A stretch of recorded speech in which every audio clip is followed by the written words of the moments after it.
स्वागत है आपका इस चैनल में। आज हम बात करेंगे कि शनि देव आपके चार्ट में कौन से भाव में हैं और उस भाव से रिलेटेड अगर आप अनुशासित रहते हैं तो आपको कितना ज़्यादा फायदा होता है, आप सोच भी नहीं सकते। शनि देव कर्म फलदाता माने जाते हैं। जैसा भी हम कर्म करते हैं वैसा ही हमें फल की प्राप्ति होती है। लेकिन शनि देव अगर आपके चार्ट में अशुभ हैं, अशुभ स्थिति में बैठे हुए हैं, या आपने व्यवहार से शनि देव को अशुभ कर रखा है, तो कहीं ना कहीं आपको दिक्कतों का सामना तो करना पड़ता ही होगा। आपके कार्यों में रुकावट आती होगी। और वैसे तो जो लोग मेहनत करते हैं, ईमानदार रहते हैं, किसी का दिल नहीं दुखाते, निष्ठावान होते हैं, उनके कार्यों में रुकावट नहीं आती। शनि महाराज चाहे उनकी स्थिति चार्ट में अशुभ स्थिति में भी है, अगर वह अपने व्यवहार से शनि देव को शुभ करते हैं तो उन्हें ज़्यादा दिक्कतों का सामना करना नहीं पड़ता। तो बात करते हैं कि शनि देव अगर जिस हाउस में है, बस उस हाउस से आप अनुशासित रहिए, उस हाउस की चीज़ों को देखिए, बस आप अपने आप को डिसिप्लिन में रखिए, फिर देखना शनि देव आपको बहुत ही अच्छे परिणाम देते हैं।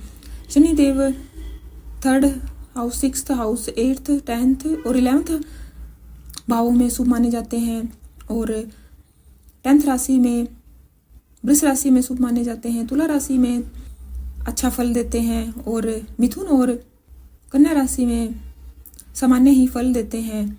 और धनु और मीन राशि में ठीक ठाक सा ही फल देते हैं। तो बात करते हैं कि अगर शनि देव आपके 1st हाउस में है तो आपको किन चीज़ों को लेकर सीरियस रहना चाहिए, किन चीज़ों को लेकर आप अनुशासित रहते हो तो आपके कार्यों में जो भी रुकावट आ रही है वह अब नहीं आएगी। तो सबसे पहले जो 1st हाउस होता है वो हमें हमारी पर्सनैलिटी को दर्शाता है कि हमारी पर्सनैलिटी कैसी है। तो आपको बिल्कुल भी समय नहीं वेस्ट करना है, आपको अनुशासित रहना है। आप अपना टाइम टेबल बना लीजिए और उस टाइम टेबल के हिसाब से ही आप कार्य करें। ऐसे नहीं है कि आप कब मर्जी उठ रहे हैं, कब मर्जी सो रहे हैं, खाने का भी कोई टाइम नहीं है। नहीं, आप अपना एक टाइम टेबल बना लीजिए। खाने का टाइम भी आपका निश्चित होना चाहिए, सोने का टाइम निश्चित होना चाहिए, पढ़ाई करने का टाइम, या आप जहाँ काम करते हो वहाँ पर आप समय से पहुँचिए। आप बिल्कुल भी लेट मत होइए। अगर आप ऐसा करते हो तो शनि देव अगर आपके चार्ट में अशुभ हैं तब भी वह शुभ फल ही देंगे। और अगर शनि देव 1st हाउस में है तो आप बालों पर कलर मत करवाइए, बाल आप सिंपल ही रखिए। घर को बिल्कुल भी बिखरा हुआ नहीं रखें, घर में हर चीज़ व्यवस्थित तरीके से रखें। और जब भी आपका बर्थडे आता है तो ज़्यादा आप शो ऑफ ना करें, ज़्यादा ढोल मत बजाएं, दवाई आप समय पर लें। और अगर आपको सांप दिखता है, अगर आपके 1st हाउस में शनि देव है और सांप दिखता है तो आप ऐसे में पीपल की सेवा जरूर करें। अगर आपके बच्चे पढ़ाई में कमज़ोर हैं तो आप विनम्र रहिए, उनके ऊपर गुस्सा मत करिए, उन्हें सारा दिन डांटते मत रहिए। समय आने पर वह अपने आप को संभाल लेंगे। आप विनम्र होकर उनको समझाइए। डांटने फटकारने से तो शनि देव यहाँ पर और भी ज़्यादा खराब फल देंगे और आपके बच्चों पर भी प्रभाव पड़ेगा। अब बात करते हैं कि शनि देव अगर 2nd हाउस में है तो क्या करना चाहिए। अगर शनि देव 2nd हाउस में है तो आपको खाना बिल्कुल भी वेस्ट नहीं करना चाहिए, सोच समझ कर खाना चाहिए।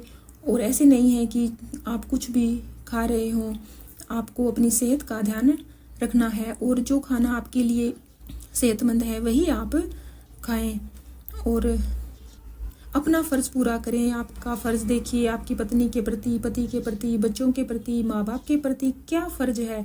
अगर उनका व्यवहार आपके प्रति खराब भी है फिर भी आप अपना फ़र्ज़ पूरा करिए, फिर देखना शनि देव महाराज यहाँ बैठकर आपको कितना फल देते हैं। और नाप तोल कर ही बोलें, धीरे धीरे बोलें, जोर से ना बोलें। और आप अगर इन्वेस्ट करना चाहते हैं तो इकट्ठी ज़मीन वगैरह ना खरीदें, आप थोड़ी थोड़ी करके ज़मीन खरीदें। और अगर आपका 3rd हाउस में शनिदेव है तो आपको मेहनती बनना है। अगर आप आलस करते हैं तो चाहे आपका शनिदेव शुभ स्थिति में भी क्यों ना बैठा हो, आपको फल नहीं मिलेगा। आपको मेहनत से जी बिल्कुल भी नहीं चुराना है और जो काम करना है वह करना ही है। ऐसे नहीं है कि आप यह काम आज निपटा सकते हो लेकिन आप सोचो कि नहीं आज नहीं करूँगा, कल करूँगा बिना वजह ही। तो ऐसी आदत को आपको छोड़ना है, कल पर नहीं टालना। जितना ज़्यादा आप मेहनत करोगे, शरीर से आपके जितना पसीना निकलेगा यह आपके लिए बहुत ही अच्छा रहेगा। अगर आपके कामों में रुकावट आ रही है तो आप थोड़ी देर कसरत करना शुरू कीजिए, जिम जाइए या घर पर ही करिए। मतलब ऐसा कुछ आपको एक्टिविटी करनी है कि आपके शरीर से पसीना निकलना चाहिए। और हमेशा एक्टिव मोड में रहना है, ऐसे नहीं कि आलस में पड़े रहना है। और इस बात का आपको ध्यान रखना है कि गरीबों से बिल्कुल भी पंगा ना लें, उनकी बद्दुआ ना लें और छोटे बहन भाई की मदद करें, लेकिन छोटे बहन भाई की इतनी ज़्यादा मदद ना करें कि खुद ही मुसीबत में पड़ जाए। इस बात का आपको विशेष ध्यान रखना है। और इस बात का भी ध्यान रखना है कि आपके घर में ऐसा कोई पत्थर ना हो जो ज़मीन में गड़ा हो और आधा ऊपर हो। कई लोग जैसे शो के लिए आजकल घर में ऐसे ही कलाकारियाँ करवा लेते हैं कि एक पत्थर ज़मीन में गाड़ देते हैं और ऊपर से भी थोड़ा बहुत दिख रहा है, तो मतलब इस टाइप का आपको घर में कुछ भी नहीं रखना है। और गरीबों की आप मदद करते रहें। अगर शनिदेव आपके 4th हाउस में है तो यह हाउस होता है माता का, वाहन का, सुख का। चाहे आपकी माता कैसी हो, चाहे आपका रिलेशन माता के साथ कैसा भी हो, अगर अच्छा रिलेशन है तो यहाँ पर शनिदेव आपको अच्छे परिणाम देंगे। अगर माता के साथ आपका रिलेशन अच्छा नहीं है तो आप अपना फर्ज निभाइए, माता की खूब सेवा करिए, चाहे माता आपकी कैसी भी हो, निस्वार्थ भाव से आप सेवा करिए। और आपको ऐसे दिखावे के लिए ब्रांडेड कपड़े नहीं पहनने हैं। अपने आप को जितना सिंपल रखोगे आपके लिए अच्छा ही रहेगा। और कर्ज नहीं लेना है। और जब सूर्यास्त हो जाए उसके बाद आपको घर में पार्टी नहीं करनी है। और आपके नाम पर एक मकान होना चाहिए।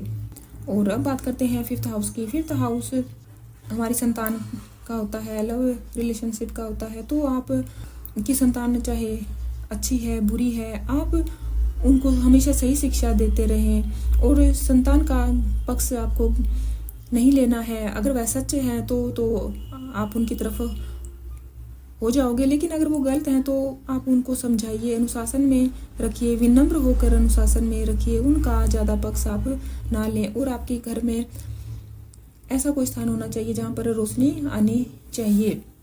और अपने माइंड को आप शांत रखिए। और अगर आप लव रिलेशनशिप में हैं तो आप बिल्कुल भी धोखा ना करें। जितने ज़्यादा आप ईमानदार रहोगे आपके लिए उतना ही अच्छा है।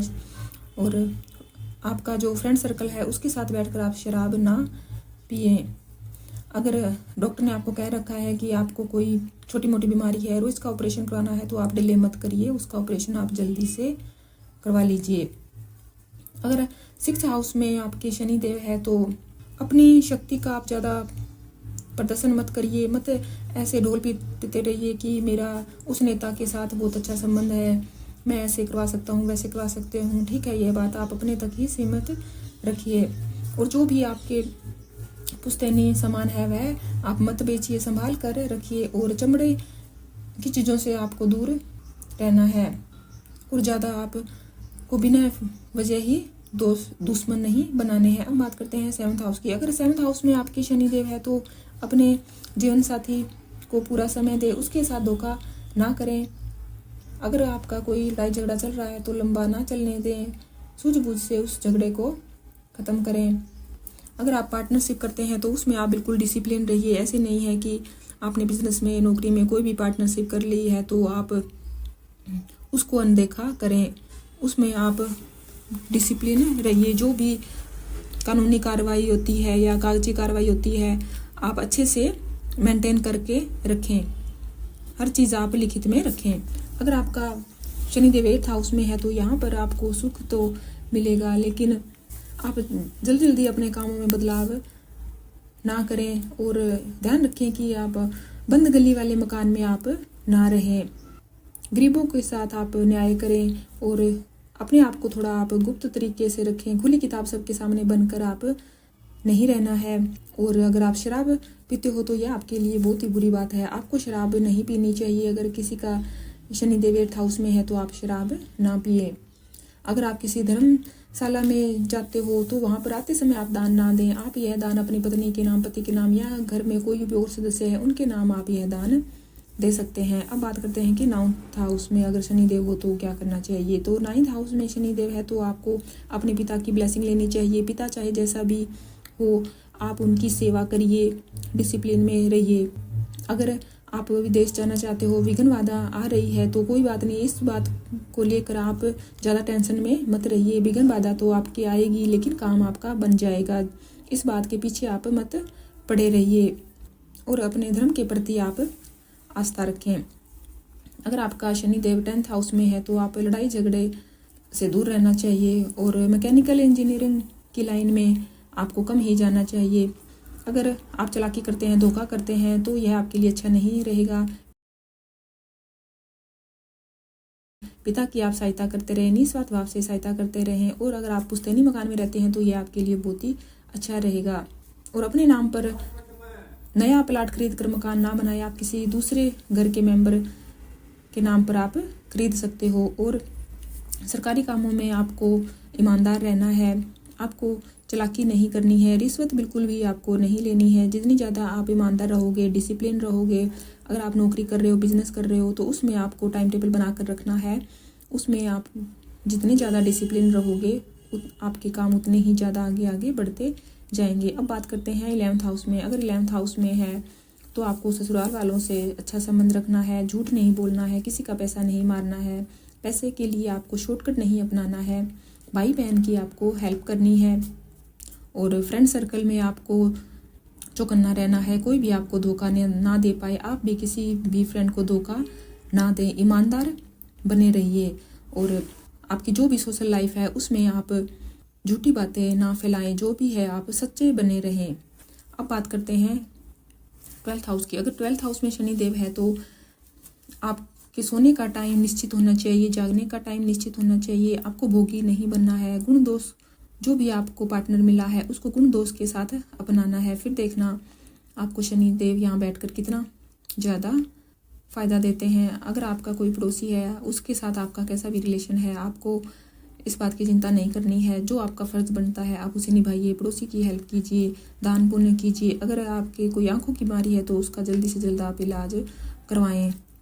तो ऐसे आप का शनिदेव आप देख सकते हो कि किस हाउस में बैठा है और उस हाउस से आप रिजल्ट लेना चाहते हो तो आप डिसिप्लिन में रहिए। सबसे पहले तो है व्यवहारिक उपाय। अगर आप व्यवहारिक उपाय करते हो, सात्विक बनकर रहते हो, ईमानदार बनकर रहते हो, आपके कार्यों में सच्चाई है, किसी का आप मन नहीं दुखाते हैं तो शनिदेव से आपको बहुत ही अच्छे परिणाम मिलेंगे। बाकी आप अपने चार्ट में देख सकते हो शनिदेव कहाँ पर है, उस हिसाब से आप यह कार्य कर सकते हो। बाकी शनिदेव को शुभ करने के लिए आप शनि मंदिर में जाइए, शनि के मंत्रों का जाप कीजिए। बड़े बुजुर्गों की अगर आप सहायता करते हो तो यह आपके लिए बहुत ही अच्छा रहेगा। किसी का काम अगर आपके द्वारा बनता है तो शनिदेव इससे प्रसन्न रहते हैं और हमेशा आप पर कृपा बनाए रखते हैं। अगर आप इस चैनल पर नए हो तो प्लीज़ वीडियो को लाइक करें, शेयर करें और इस चैनल के साथ जुड़े रहने के लिए आपका बहुत बहुत धन्यवाद। कमेंट बॉक्स में जय शनिदेव जरूर लिखिए। अगर आपको कोई किसी भी तरह की दिक्कत आ रही है तो आप धैर्य से काम लें, क्योंकि शनिदेव कर्म फलदाता माने जाते हैं। जैसे आप कर्म करोगे आपको फल जरूर मिलेगा, लेकिन